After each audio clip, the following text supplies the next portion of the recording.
Felipe, apesar do resultado negativo, o que você enxergou de positivo? Pode ser em relação ao desempenho coletivo e individual também.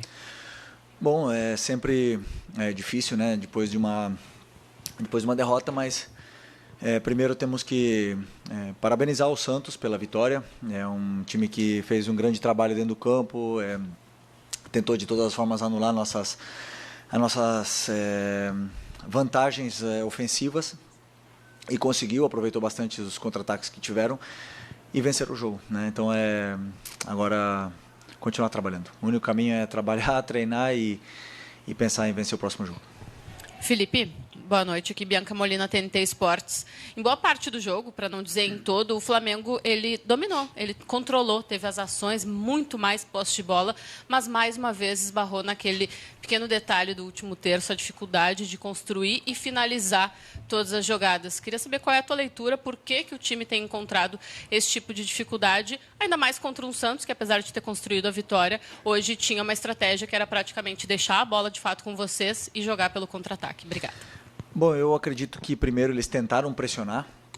A gente viu no começo do jogo, eles saíram jogando uma também, a gente tentou pressionar, eles conseguiram sair jogando e depois eles tentaram e a gente conseguiu sair muito bem dessa primeira pressão deles e acabamos dominando e defendendo com a bola, né? Tendo a posse, tendo o domínio, e eu concordo contigo onde você fala que no terço final, né, na área do Santos, eu acho que é onde faltou um pouco mais de agressividade para a gente finalizar as jogadas, um pouco mais de coragem para arriscar mais cruzamentos, para chutar de fora da área ou até mesmo 1 contra 1, num time que estava tão bem defensivamente, né? Um time que está muito bem trabalhado pelo Kleber. E então eu tentei em algum momento do primeiro tempo já trocar o Luiz e o Bruno, fazer essa mudança, porque o Luiz pelo menos ele ia conseguir cruzar com a perna esquerda. Tentei isso, mas mesmo assim o Santos estava bloqueando bastante nossos movimentos e nossos cruzamentos e as nossas entradas na área, e acabamos que criamos esse volume, mas não conseguimos converter isso em ocasiões, em chances de gol, né? Então agora vamos analisar realmente o que podemos fazer de diferente para poder superar esse tipo de defesa. Felipe aqui, Isabelle Costa do canal Gold.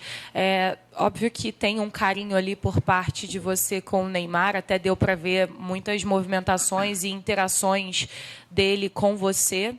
Até teve uma hora no gol, não sei, acho que até o momento para você confirmar que depois do gol ele comemora, olha para você e fala, eu falei. Teve alguma coisa nesse sentido de ter provocação entre vocês? E queria saber também se teve alguma estratégia para poder pensada em cima do Neymar, né? Porque a gente sabe que é um jogador letal e que pode acabar com o jogo como fez.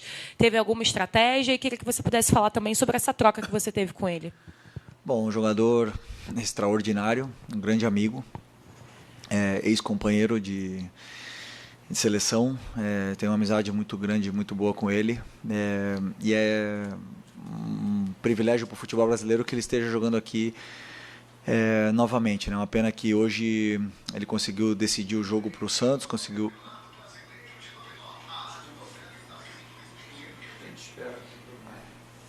Okay.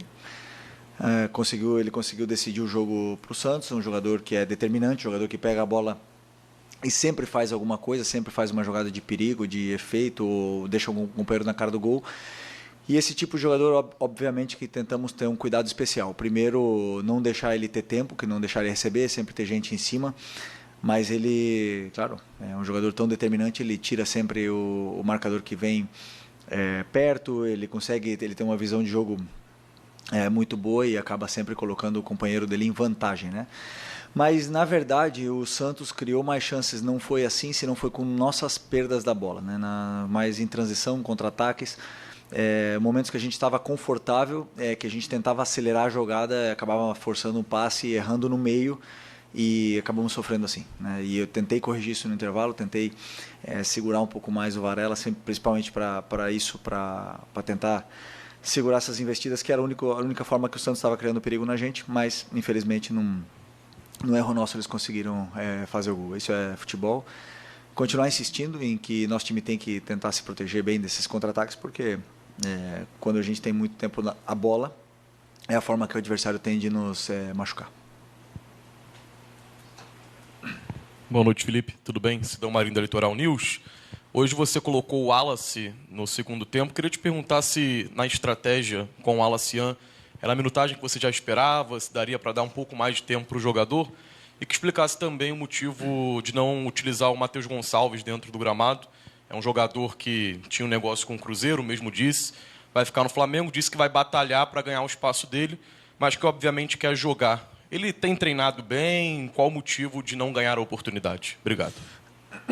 Bom, primeiro o Wallace é o jogador que tem entrado muito bem, tem correspondido sempre que a gente precisou em inúmeras e diversas posições dentro do campo.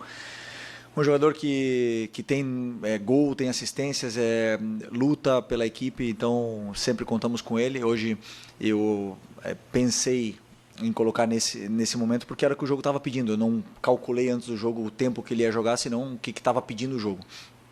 E o Matheus era uma opção de banco. No momento que a gente tomou o gol, eu só tinha mais uma troca e optei por colocar o Juninho para ter 2 atacantes dentro da área, porque a gente ia chegar com certeza mais por fora, porque o Santos ia se fechar muito por dentro, né? Então esse foi o pensamento. O Matheus, né, como eu já também falei na outra entrevista, muito nobre da parte dele, de ele querer jogar. Essa semana ele treinou quase toda semana com o Sub-20, é um menino que sempre treinou bem, sempre treina bem, e agora com essa sequência de jogos, com certeza ele vai ter oportunidades para poder demonstrar e falar no campo.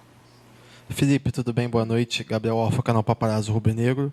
Felipe, não tem como não te perguntar, hoje é o segundo jogo que o Pedro fica de fora, o Pedro não é relacionado. Eu queria saber um pouco de você, como é que foi a semana, o que rolou durante a semana. A gente teve notícias de uma possível reunião entre vocês, interna no grupo. Eu queria saber como foi a semana, o motivo, novamente, da ausência do Pedro, e se agora que o Bruno Henrique está suspenso contra o Fluminense, tomou o 3º amarelo hoje, se você conta com o retorno do Pedro para o fim de semana. Obrigado. Bom, o assunto do Pedro é um assunto já encerrado, um assunto que eu já falei tudo que tinha que falar na coletiva, ele também já se posicionou, é um assunto encerrado. Agora só a única coisa que nos resta é trabalhar os dois e poder ajudar o Flamengo. Felipe, apesar de ser um assunto encerrado, só quero uma questão que não tem nem muito a ver com o Pedro, tem mais a ver com o departamento de futebol. O jogador soltou uma nota, na nota ele se mostra totalmente chateado com o departamento de futebol por aquela conversa vazada de um membro do departamento de futebol oferecendo um jogador num valor muito abaixo até do que a gente costuma pensar em uma venda dele do Flamengo. Na sua coletiva do sábado, você sugeriu a ele que ele procurasse os companheiros e pedisse desculpa pelo comportamento dele no treino. Queria saber se você também sugeriu aos membros do departamento de futebol, ou ao membro do departamento de futebol, ou ao chefe do departamento de futebol, que conversasse com o Pedro para tentar resolver essa situação e, quem sabe, até pedir desculpa para o jogador. Obrigado. Bom, sinto muito, eu repito, né, um assunto do meu caso totalmente encerrado. Prefiro não opinar sobre isso. Isso é um assunto para o pessoal da diretoria, para você fazer diretamente para eles. Sobre isso, da minha parte técnica, o que eu falei já está totalmente encerrado. Felipe, aqui, tudo bem? Eu queria falar um pouquinho sobre essa sequência agora do Campeonato Brasileiro, olhando um pouco para frente. Essa é só a segunda derrota em 13 jogos, enfim, é um campeonato muito longo. E sempre em entrevista coletiva, os treinadores falam, né, da importância de vencer em casa. Às vezes o empate fora também é bom. Hoje, enfim, acabou sendo uma derrota, mas queria que você falasse um pouco sobre essa sequência, porque agora o Flamengo tem a liderança ameaçada, né? O Cruzeiro joga amanhã, enfim. Queria saber se você fica ali olhando a tabela, fica fazendo conta, tem clássico com o Fluminense, que é o próximo jogo. Você, como treinador, fica observando muito isso, fica se prendendo a isso ou deixa rolar e não olha tanto para a tabela? Não, olhamos os resultados que acontecem. Por exemplo, hoje já tem outros jogos, olhamos os outros resultados e vemos como estamos, mas a única coisa que está ao nosso alcance é fazer a nossa parte, né? Então hoje infelizmente não fizemos a nossa parte. É um daqueles jogos onde o adversário conseguiu vencer na sua casa, um jogo que daqueles, infelizmente, né, achávamos que poderíamos conquistar pontos aqui dentro, mas sempre é muito difícil jogar aqui na Vila, num time tão bem treinado e com um jogador tão determinante como o Neymar. Então esses jogos se entende com que não normal, mas que pode acontecer de você perder algum ponto. Mas o campeonato é muito longo, como você falou, nós temos que rapidamente reerguer e levantar o ânimo, que temos um clássico domingo, um adversário que também vem muito motivado, né, do grande Mundial que fez e nunca é fácil jogar contra o Fluminense. Felipe, boa noite. Guilherme Lesnock do Lance. Eu queria que você falasse um pouquinho mais sobre o Neymar. Ele fazia tempo que ele não jogava mais de 80 minutos. Hoje ele jogou quase o tempo inteiro. Você, como você conhece ele de antes, queria que você falasse um pouquinho. Esse o Neymar de hoje pode ser um Neymar na seleção brasileira? Você acredita que as partidas que o Neymar fez, como hoje, pode levar novamente para a seleção brasileira? Uma pergunta mais pessoal, pelo você conhecer ele. Todo mundo sabe a qualidade que o Neymar tem, o importante que ele é para o nosso futebol. E hoje eu vi o Neymar fisicamente num nível de Série A. A gente via nos duelos, via nas recomposições, até mesmo ele defendendo e pressionando os nossos zagueiros, coisa que não vinha fazendo antes dessa pausa, né? É claro, normal depois de tanto tempo parado. Acredito que uma lesão tão grave, tão séria como a que ele teve, sempre como é que fala? Irá requerer cuidados sobre essa parte muscular e também do joelho dele, mas é um jogador que quando está bem ele faz a diferença.